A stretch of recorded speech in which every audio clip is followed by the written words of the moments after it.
Bienvenue sur Top Invest, la chaîne des tops d'investissement. Ici, on parle essentiellement d'entreprises de qualité. Avons-nous une opportunité d'investissement sur HP Inc. C'est la question à laquelle on va essayer de répondre en se basant sur les états financiers de la compagnie. Je rappelle que ceci représente uniquement mon point de vue et non un conseil d'investissement. Et comme d'habitude, je me réserve le droit de me tromper. C'est une demande spéciale ici d'un de nos abonnés Top Premium. Je rappelle que dans le service Top Premium, vous pouvez demander des analyses quantitatives et avoir la certitude que ça va être fait. En supplément de ça, vous recevez 2 notes d'analyse ici sur des entreprises qui sont sous-évaluées selon moi. D'accord, les notes d'analyse sont basées sur ma lecture des rapports financiers ainsi que l'écoute des conférences call. Donc, c'est-à-dire qu'on présente 2 entreprises ici et on en débat. OK, ainsi que le suivi des entreprises qu'on a déjà eu à proposer précédemment, tant que la thèse de l'investissement de départ est toujours d'actualité. OK, donc entre-temps également, n'oubliez pas qu'on a encore la promotion ici concernant l'analyse, la formation thématique concernant ici l'analyse des banques. C'est-à-dire que comment analyser une banque, formation thématique. C'est-à-dire qu'après cette formation-là, vous saurez à peu près quels sont les éléments que vous devez aller rechercher quand vous allez lire un rapport financier d'une banque. En supplément de ça,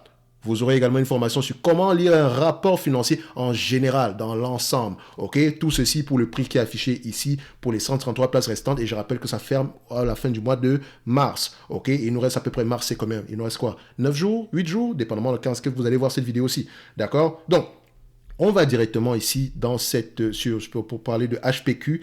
Attention, il y a 2 entités. Il y a HPE, Hewlett Packard Enterprise, et HPQ.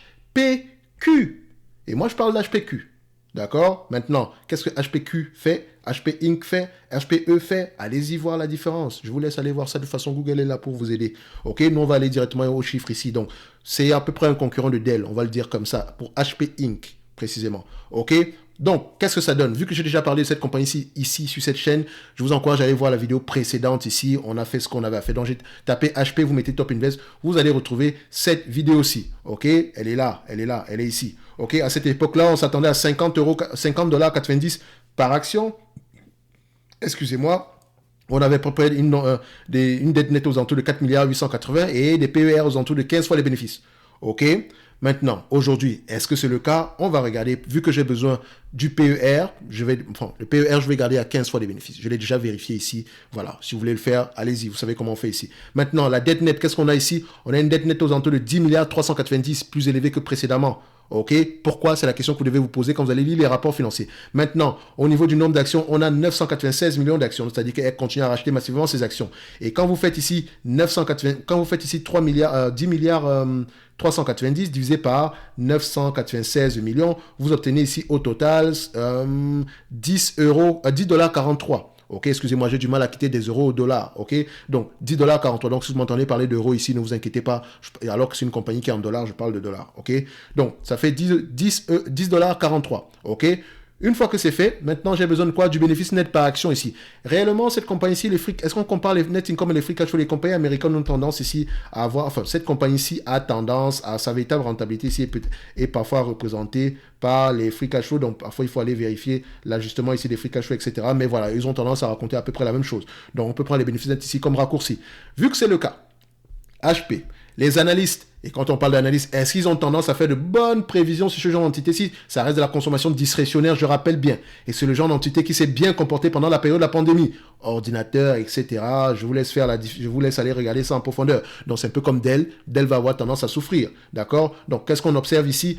On observe que sur une période ici, des prévisions ici sur 2 ans, les analystes ont tendance à avoir raison. En tout cas, depuis 2016, ça se passe bien. D'accord? Avant 2016, ce n'était pas ça. Mais il faut également voir qu'en 2016, cette compagnie-ci, ce n'était pas la même d'aujourd'hui. Avant, HPE et HPQ, c'était la même entité. OK? Elles se sont séparées ici. Une a gardé le nom HP Inc. et l'autre a gardé le nom Hewlett Packard Enterprise. OK? Donc, vous voyez ici qu'ils ont tendance à avoir raison.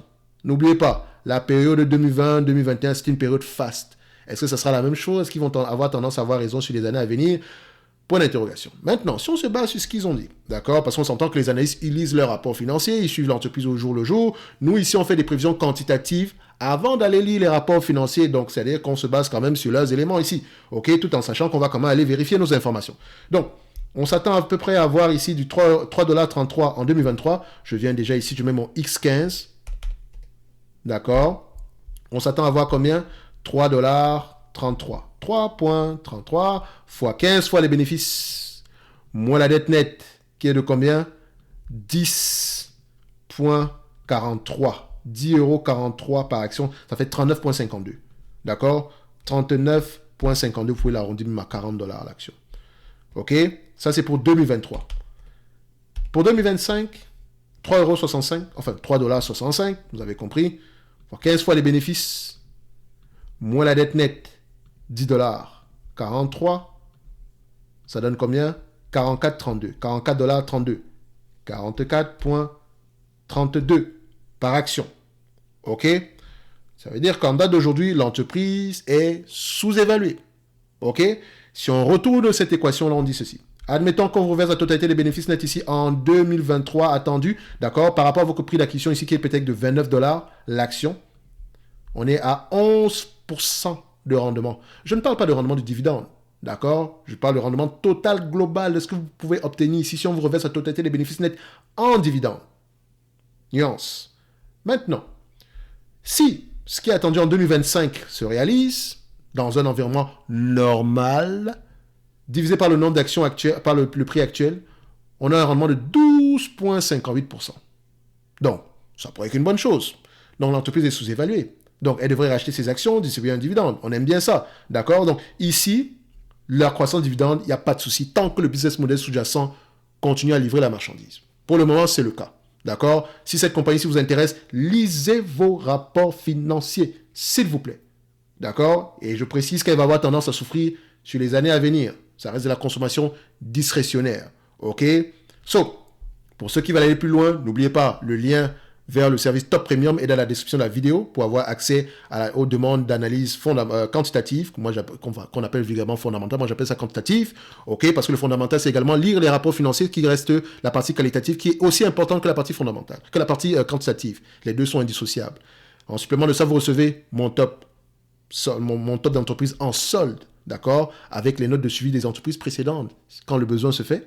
OK? Donc, 2 par mois. Donc, normalement, la première entreprise du mois va arriver cette semaine-ci. Enfin, les deux entreprises du mois vont arriver cette semaine-ci. Une aujourd'hui. Enfin, je ne sais pas quand est-ce que vous allez voir cette vidéo de toutes les façons. Donc, en supplément de ça, vous avez la formation thématique comment analyser une banque et comment lire les rapports financiers, pas les états financiers, les rapports financiers, quelles sont les questions à les poser. OK? Comment analyser une banque, quelles sont les questions à les poser afin que la situation actuelle, voilà, que vous puissiez naviguer tranquillement. Parce que je sais que vous aimez les bancaires, parce que vous aimez le dividende croissant, etc. Mais sachez qu'une banque, c'est avant tout la gestion du risque. Qu'est-ce que je vais aller regarder quand je vais lire un bilan financier d'une banque? Voilà. Si je ne sais pas, la formation en question est la mieux indiquée pour toi. Et le prix est tout simplement insultant.